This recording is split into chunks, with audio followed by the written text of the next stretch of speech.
What up, guys? The Bench Buddies are back with our NFL Power Rankings Week 2. We got Ethan, as always, covering NFL content with me. But before we get started, make sure you hit that subscribe button down below. Get us to 200 subscribers, where we will be doing an autographed item giveaway. All you have to do is be subscribed to have a chance to win. But Ethan, we'll start here with you with the Falcons. All right. So we're going to start with the worst team in the league, according to our Power Rankings, the Atlanta Falcons. They started off with a great lead, 26-10 in the fourth quarter, and all of a sudden, just one drive where the Saints score, and they couldn't stop it. All the momentum's going the Saints' way, and it was really tough. But a bright side is Cordell Patterson had a really good game, 22 rushes for 120 yards and a touchdown, adding in with his reception line as 3 receptions for 16 yards. Rookie wideout Drake London leads the team with 5 receptions and 74 yards, which is a really good sign for that combination. And I'll tell you what, during that first half and the first 3 quarters, the Falcons looked really good. They could have won this game if they didn't come from a late comeback by the Saints. 31, we got the Panthers staying put. This game pretty much was theirs. Unfortunately, Gabe York just hit a game-winning field goal against Baker's old team. He played well, decent enough to get them a victory. CMC was kind of MIA, nothing really too exciting there, but he salvaged his day with a touchdown. And then Robbie Anderson looks like he finally has a good quarterback to throw him the ball. Obviously, he went off in his debut with Baker. But if you want to talk about slow starts, Panthers only had 13 yards in their first 5 possessions. And, if they capitalize and get a field goal out of that, then this could have been a different ending for them. And next we have the Jacksonville Jaguars.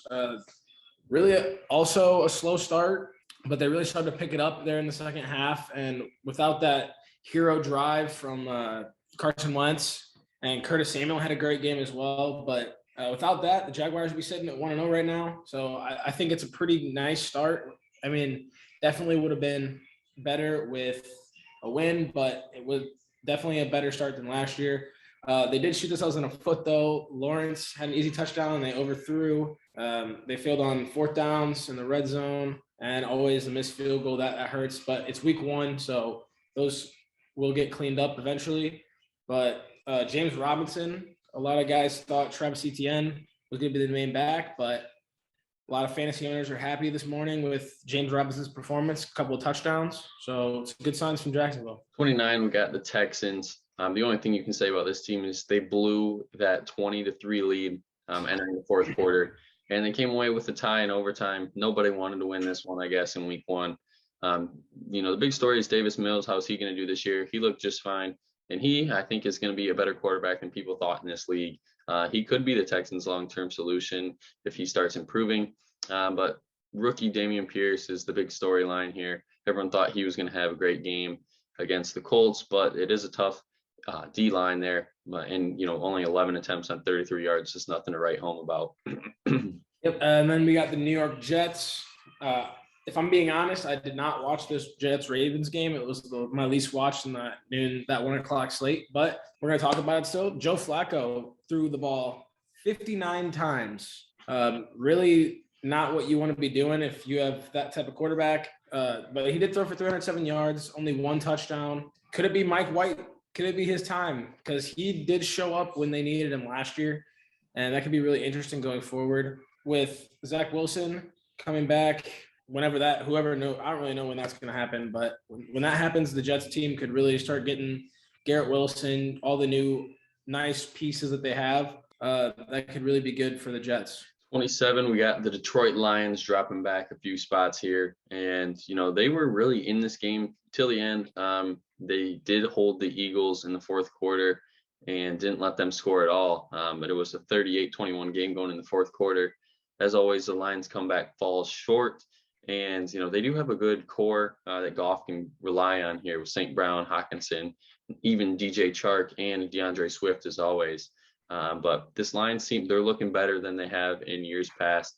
And I think the hard knocks, has got people antsy about this Lions team and how good they could be. I know it's week 1 against a very good Eagles team, but if they can get this win here against the Commanders, I think a lot of people won't really write off the Lions just yet. And next, we got the Chicago Bears, which I know this might be a little low for some people, especially you Bears fans, but they did play good defense. You know, that's what they're always going to do. But Justin Fields didn't really have a great game. I mean, he had 8 completions out of 17 for 2 touchdowns and an interception. So yes, it's rainy and all that. Quarterback play wasn't great, you know, with Trey Lance on the other side as well. But I think that's just an opening game, tough conditions, good football, good defenses. And it was just a gritty football game, and that's what I'm expecting. But it is nice to have that upset win. So there's one win under the belt. Let's see if they can fight against the Packers, and you never know what's going to happen in that North. 25, we got the New York Giants coming in off an upset victory in Tennessee. And Brian DeBoer isn't afraid of, you know, carrying around his nuts in a wheelchair, essentially. That's what you want to call it. He went for 2 with a minute left, got it. Saquon just got it as well. He just went off. Saquon could be back if he stays healthy. And Daniel Jones had a very impressive game. If you look at those, 17 for 21, doing enough in the air to get the Giants a win. And I think this team, you know, has an ego now. With the previous 2 head coaches, it looked like they were kind of robots out there, but now looks like they're playing fun. At least that's what I've came away from this week 1 win. Next, we have the Washington Commanders. What a great game by Carson Wentz. And with Curtis Samuel, that connection looks like he could be that number 1 receiver. Obviously, he's not the most talented guy there with Terry McLaurin, but if Carson Wentz really likes him and trusts him, then he could put up that production. They could be pretty solid, especially with, you know, Antonio Gibson. A lot of teams, especially me, like I wasn't thinking the Commanders were going to be very good this year, but Carson Wentz looked really good other than the interceptions, but that's going to happen. So you just got to take his production and just take the interceptions with it. So all in all, a pretty solid performance. It was against the Jags, but a win's a win. 23, we got the Seahawks pulling off the big upset in spoiling Russ's return. Geno Smith, you know, obviously had a great game. I know it's only 195 yards, but the way he got all those yards, 23 of 28, very efficient through the air with 2 touchdowns as well. But obviously the one thing that lacks is the defense giving up all those yards to the Broncos. But when it mattered most in the red zone, they forced 2 fumbles and forced that missed field goal at the end of the game as well. But the defense takes a big hit with Jamal Adams with a torn quad. More than likely he is done for the year. And, you know, he was kind of their centerpiece that's still left on that defense. But on the positive, they are the only team in the NFC West with a win, and they are hanging on to the division lead after week 1. Next, we have that really rough-looking Patriots offense. Didn't score a point in the first half, and you know they have basically 3 defensive coaches on their the 3 guys, the head coach, the offensive coordinator, and the defensive coordinator. So you don't want that, and you really don't want a defensive guy calling plays for the offense. It just didn't look good. It looked sloppy, and now Mac Jones is hurt as well. So who knows if he's going to play week 2, but not a good start for the Patriots, and it might be a rebuilding year for them. 21, we got the Cardinals. All you can say is this team just did not come to play today. They were down 7-37 entering the 4th quarter. Chiefs just absolutely lit them up. And, you know, if you're dating back to last year, they've also lost 6 of their last 7 games. And they're missing D-Hop for sure. They will need him in week 7 as soon as he gets back to get them back on track. Because the Cardinals, you know, if they lose this week in Vegas, they're looking at an 0-2 start, and, you know, which probably will be a very competitive NFC West. And at number 20, we have the Dallas Cowboys. Really tough injury for Dak. He should be out for 4 to 5 weeks.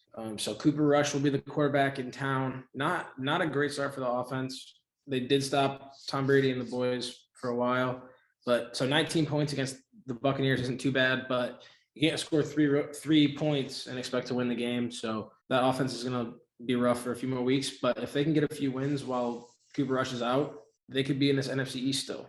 All right, we could talk about my Pittsburgh Steelers now. That was the best game of the week for sure. That game was just awesome. I mean, block kick, pick 6, a bunch of sacks by TJ Watt until he gets hurt. So that's a negative, but Minka, I mean, that's defensive player of the year type of stats right there in the game 1. He's playing hero ball. Aside from the positives, the offense could not move the ball. We knew that was going to happen. The Steelers have a great defense, and they're going to continue to play well even without TJ Watt. But Now the offense can't really move the ball, and Najee's hurt, but he's expected to play, so that's a good thing. But yeah, so the Steelers are what they are. They're going to play gritty and win those close games. 18, we got the Indianapolis Colts. They tied against the Texans, and this week they look to redeem that with a win in Jacksonville. But, they did come back from a 17-point deficit when they ended the fourth quarter to send it to overtime.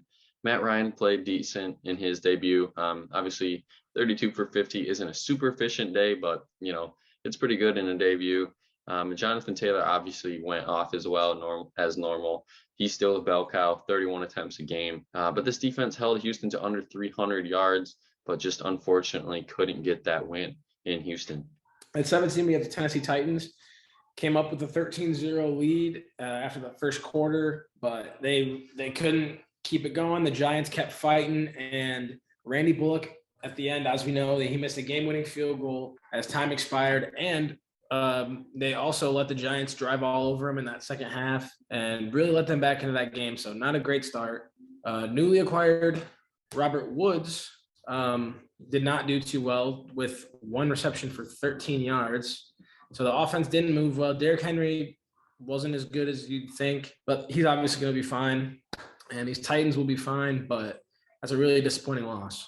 16, we got the Broncos falling a little bit here. Obviously, the big storyline is Russell Wilson lost the debut, but it's not even on him. It's more on Nathaniel Hackett right now. That's the big talk of the town on this Tuesday, going for it or not going for it, essentially on fourth down and kicking the 64-yard field goal, which I believe they pulled it up. It was like 2 for 64 or something on 64 and plus attempts in the NFL history. So, obviously not better stats there, but you want to talk about a positive. Javonte Williams is going to be a dog this year.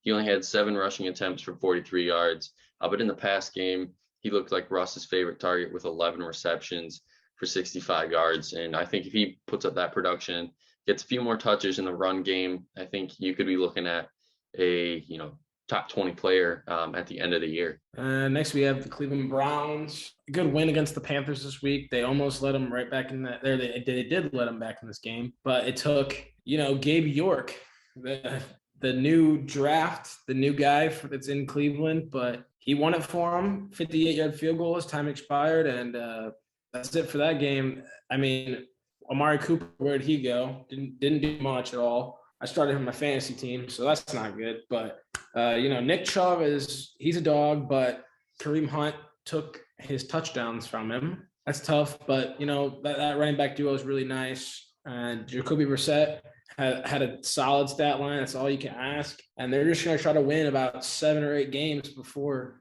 Deshaun comes back, so to try to be in that playoff line. 14, we got the 49ers. And the one thing I'm hating right now is everyone's overreacting to this team already. Trey Lance, played poorly. It was pouring rain. I don't know if you saw before the game. If you watched this game, the field conditions were absolutely atrocious. Obviously, Eli Mitchell is out for half of the season now with knee injury. Playing on that field, he sprained his MCL. They had Trey Lance obviously going less than 50% throwing the ball last week. Had lots of penalties in the fourth quarter as well. But, everyone's overreacting already week 1. But week 2, I think if you lose the home opener to Seattle, then, panic might set in, because this team does have, I believe it's the Vikings and the Broncos the next 2 weeks after the Seahawks. And, those are 2 teams that are looking to, make some noise this year. And it's not who you want to play and possibly get to an 0-4 start. Next, we have the Miami Dolphins. That was a great debut by them, shutting out playing great defense against the Patriots all day. But Mike McDaniel beating his old buddy Bill Belichick, limiting him to only 7 points. That's really good. Besides that one throw that I'm sure everyone saw on Instagram and Twitter and everywhere, where he didn't even make it near his receiver. Tua was actually very good, 23 for 33 for 270 yards and a touchdown. That's just what you need in that offense with all the weapons in the world. Tyreek Hill, Jalen Waddle, they just have all the weapons in the world, and that's big time. Apparently, there was a huge fire in the parking lot in the game, so blew up some cars. Yep, with the grill on. That's typical Miami though for you. But at 12, we got my Packers. Still repping them after that tough loss. Obviously the big storyline coming away is no Javonte creates a big problem for the Pack, but it's week one. Obviously Rodgers still doesn't have that connection. And I think it's just a little bit of they haven't played together in a game. And so you saw it last year, Packers were lost way worse than this, actually 38-3 last year to the Saints. So honestly, I'm kind of pleased if you're going to go off last year to this year on how bad it could have been. The defense looked spectacular, if I'm going to be honest. If they could just figure out how to stop Justin Jefferson in man coverage, this could have been a totally different game. Also, if Christian Watson catches that ball at the beginning of the game, it could have been a 75-yard tutty, and it's 7-7 in the first quarter. But if you're looking back at it, A.J. Dillon is looking like the guy. Maybe an overreaction a little bit just because they wanted to get him involved early. But, he put up solid stat line for the Packers and really the only guy you can really trust going into week two from a fantasy perspective. And next we have the pretty disappointing Raiders. New head coach Josh McDaniels is the fourth straight Raiders coach to lose a debut. So that's pretty crazy. That's a pretty interesting stat.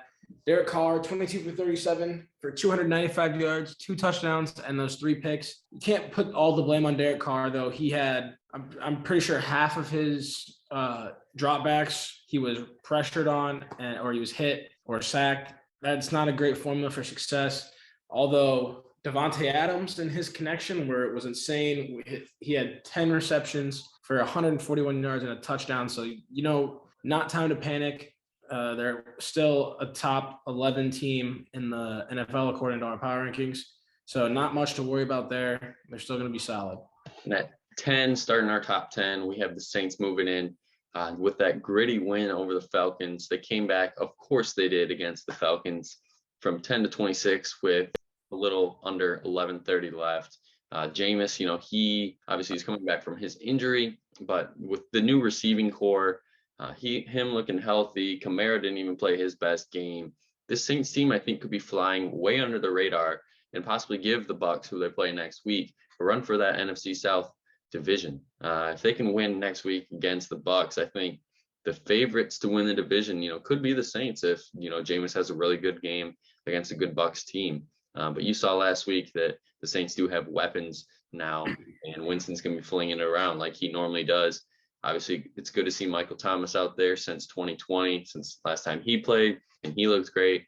Jarvis looked like his old self, but we are going to see how the Falcons play this Sunday against the Bucs because they do have Brady's number. Next, we got the Minnesota Vikings. Now, this number 9 ranking could go up higher because this offense just looks like it's not at its ceiling yet. Justin Jefferson had a great game, 9 receptions for 184 yards and 2 touchdowns. That's looking like offensive play of the year type stuff. Dalvin Cook, they got so many weapons, and with Kevin O'Connell, they could scheme up so many different things and could really get in the defense's heads and score a lot of points, I think. I think their defense looks good as well. So, the Vikings could be – I'm really high on the Vikings this year. As long as they can play big play good in those big games, they're going to be really good this year. At 8, we got the Bengals, who lost to your Steelers in overtime. This one, is kind of on them. I mean, I think everyone's overreacting a little bit to them as well.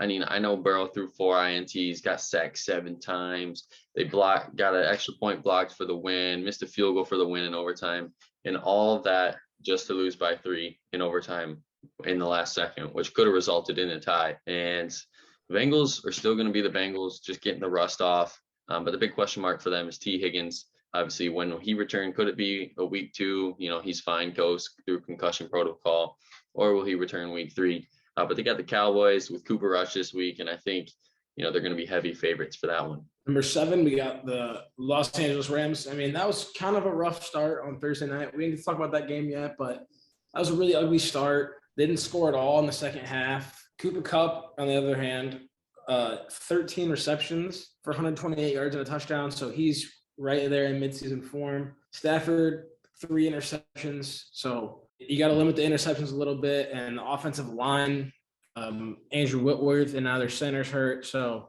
it's going to be rough, but I think they have enough the weapons and the playmakers to stay one of the better teams in the NFC. Keep it going. At 6, we got the Philadelphia Eagles, who let the Lions back in it. So it looks a little worse than it really was. But the Eagles dominated throughout the whole game. And, the Hurts looked great through the air and rushing, of course. A.J. Brown, I mean, he looked spectacular. Hurts had no troubles connecting with him. But the one thing that worries me is they went scoreless in the first and fourth quarter, which are the quarters you want to make a statement in. They didn't do that, but they still scored 38 points some way, somehow. So they can, get on you just like that. But this Eagles team is now the heavy favorite to win the division just because of Dak's injury and how good they played. Next, we have the Baltimore Ravens coming in our top 5. Lamar and the Ravens don't have a contract extension right now. They're gonna wait and focus on that at the end of the year. So it's smart for them. The team that likes to run the ball, they struggle on the ground, only rushing for 63 yards. But that's not going to happen. That's not going to keep it up. Good news is J.K. Dobbins is expected to play, so that'll help out the run game. Obviously they're going to beat the Jets. That was probably the biggest lock of the week. Not a good matchup for the Jets, but the Ravens are looking mighty scary this year. 4, we got the Bucks. Nothing too flashy here for the Bucks, except Leonard Fournette is still that guy. 21 attempts, 127 yards. Looks like rushing was easy against the Cowboys, who have a very solid defense as always. But the one thing that you can take away is that they settled for 4 field goals and 5 attempts actually, because they missed one.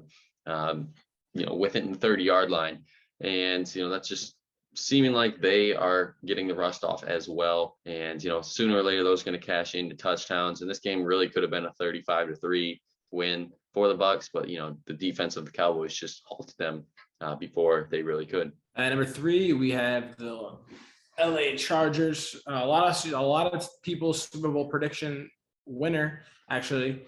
Good win against the Raiders, but what I'm really excited for is that Thursday night matchup against the Chiefs. That's going to be one of the best games of the year. They're always entertaining.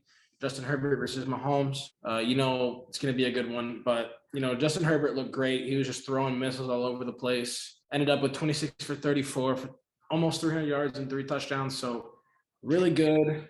Good news for them is they won their 4th straight opener. So 4 straight years they won their opener. Good start. That defense just kept getting pressure all day. Ended up with 3 interceptions, and Khalil Mack looks to be like he was back in the Bears uniform. So really positives, really a lot of positives for the Chargers. And I'm just really excited to watch that week 2 matchup. At 2, we have the other team there, the Chiefs, who absolutely dominated the Cardinals. They were up 37-7 at one point in this game. Mahomes threw for 5 tutties. Travis Kelce obviously had a day. And the one thing you can take away from this is you really don't know who they're going to throw the ball to anymore. Now that Hill is gone, they don't have a true wide receiver 1 unless you want to count Kelce in that role.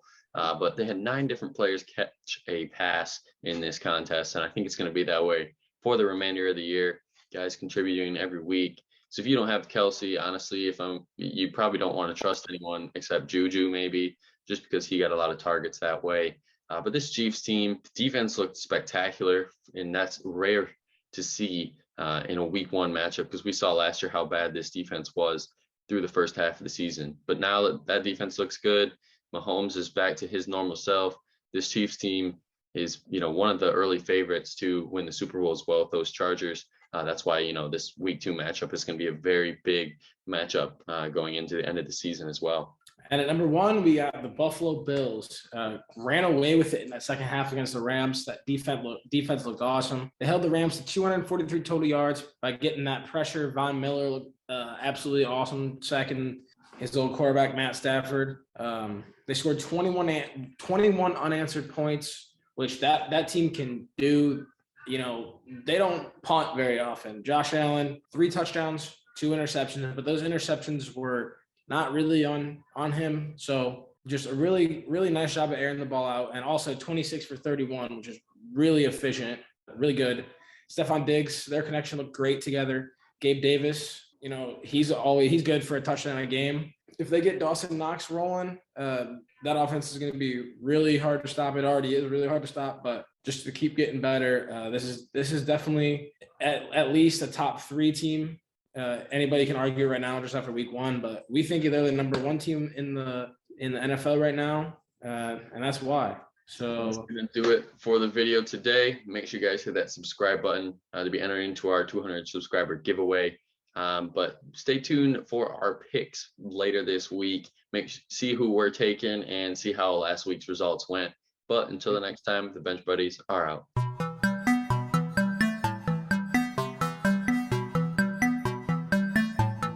She never called back.